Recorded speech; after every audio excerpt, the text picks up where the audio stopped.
So my brothers and sisters, when we call out to Allah subhanahu wa ta'ala, it's important to know that you have a role to play as well. What do you want? You want to get married. So you make a dua, oh Allah, grant me a good spouse. But you have not bothered to look for anyone. You have not spoken to anyone. You have, for example, some of the sisters and some of their families believe that a female needs to just sit back and wait for a proposal to come in her direction when no one knows you exist, subhanallah, and people are just greeting you every day, not even knowing what has happened. Your father never went out to try to talk to people who have sons, for example, or to look out for lads and so on, good people.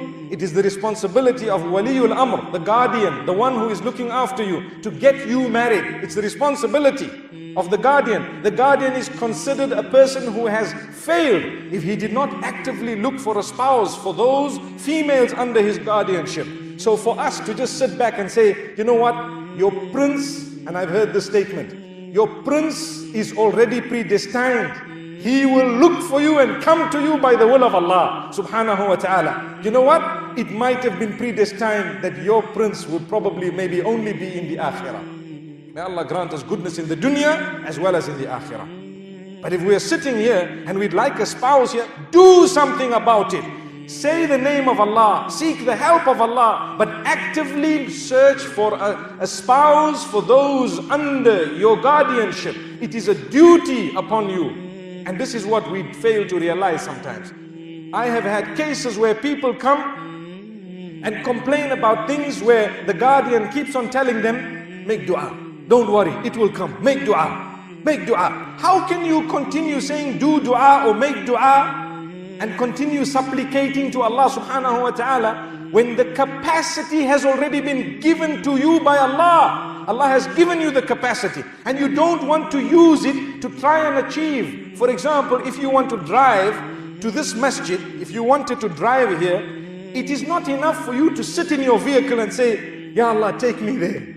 Ya Allah, take me there. Ya Allah, I beg you to take me there. Ya Allah, I'm giving a charity, take me there. I'm reading this surah, take me there. I've given so much, Ya Allah, take me there. I'm your worshipper, take me there. I want to worship you, make it easy for me to go there. You have to turn on the vehicle and you have to drive. As simple as that. But sometimes we do not realize that in life we use the opposite of that when it comes to achieving other things. Why?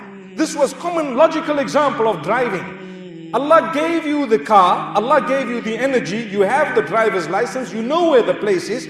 How dare you just sit back and blame Allah for not having gone for Salatul Jumu'ah? No, you are answerable because you sat back and you did not utilize the energy. But if a person did not have energy, if a person was immobile, paralyzed, and they couldn't even move, and they made dua, Ya Allah, let someone phone me, because if they could not phone, say they were paralyzed, may Allah protect us all and grant cure to those who have paralysis.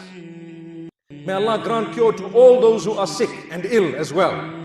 So my brothers and sisters, if a person is totally paralyzed, they can then say, Ya Allah, send someone to pick me up, Ya Allah. That's fair enough, because then when someone comes, it will be from Allah subhanahu wa ta'ala. And if nobody comes, the person is sinless. Why? Because they cannot achieve what they wanted to achieve. They had nil in terms of capacity. But the minute you have the capacity, you must use it. May Allah subhanahu wa ta'ala grant us all goodness.